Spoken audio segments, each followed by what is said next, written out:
மரத்தோட கிளையில இருந்த குரங்கு திடீர்னு யானை மேல அந்த பச்சை நிற பெயிண்ட ஊத்துது.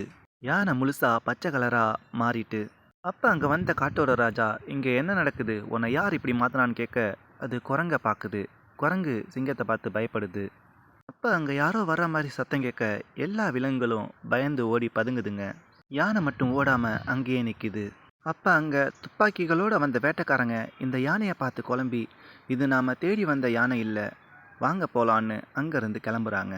கொஞ்ச நேரத்துக்கு முன்னாடி அந்த வேட்டைக்காரங்க இந்த யானையோட படத்தை காட்டி, நெத்தியில் ஸ்டாரோட உள்ள இந்த யானையோட தந்தத்துக்கு விலை மதிப்பு ரொம்ப அதிகம், நாம் அதை வேட்டையாடி கொண்டு போகணும் அப்படின்னு பேசிக்கிறத இந்த குரங்கு பார்த்துருக்கு. அதனால தான் அந்த ஸ்டார் தழும்பை மறைக்கிற மாதிரி அது மேலே பெயிண்ட் ஊற்றி அதை காப்பாற்றிருக்கு. 3 விலங்குகளும் இந்த குரங்கோட உதவியை பாராட்டி நன்றி சொன்னாங்க. இந்த கதை உங்களுக்கு பிடிச்சிருந்தா நம்ம அதன் கதைகளை சப்ஸ்கிரைப் பண்ணுங்கள்.